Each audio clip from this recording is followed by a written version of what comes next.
Hi అండి, మీరు చూస్తున్నారు ప్రశాంత్ కిచెన్ అండ్ ప్లాంట్స్ అండి. మన మిద్దె తోటలో ఈరోజు కరివేపాకు మొక్క గురించి చూద్దామండి.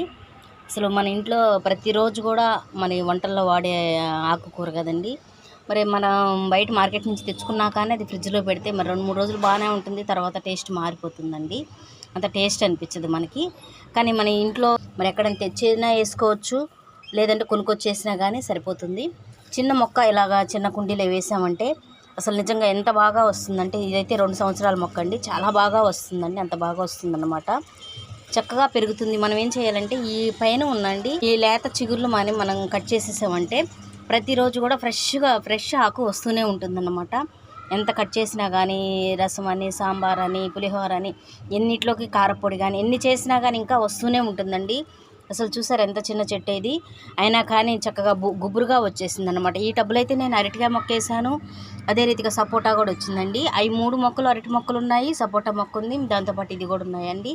అయినా కానీ మొక్క అసలు చాలా బాగా వస్తుందండి. బియ్యం కడుగు నీళ్ళు, ఫ్రూట్స్ తొక్కలు ఇంట్లో ఏదున్నా కానీ వెజిటేబుల్స్ అలా వేసేస్తానండి, ఇబ్బంది ఏమి లేదు. కంపోస్ట్ అయితే దానికదే రెడీ అయిపోతుందండి. సందులో ఉంటుంది, వెనక ఉంటుంది కాబట్టి ఇబ్బంది ఏం లేదు.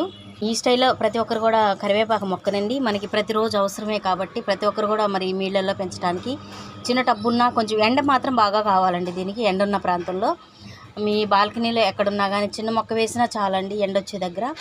మరి కింద అయితే ఇంకా చెప్పలేమండి, చాలా పెద్ద చెట్టు అయిపోతుంది కింద అయితే. ప్రతి ఒక్కరు కూడా మీ ఈ స్టైల్లో మరి కరివేపాకు మొక్కని మీ మిద్దె తోటలో పెంచడానికి తప్పకుండా ప్రతి ఒక్కరు కూడా ట్రై చేయండి. ఈ యొక్క వీడియో కానీ మీకు నచ్చినట్టయితే లైక్ చేసి ఫ్రెండ్స్ అందరికీ షేర్ చేసి మా ఛానల్ తప్పకుండా సబ్స్క్రైబ్ చేసి చివరిగా బెల్ సింబల్ నొక్కండి. Thank you.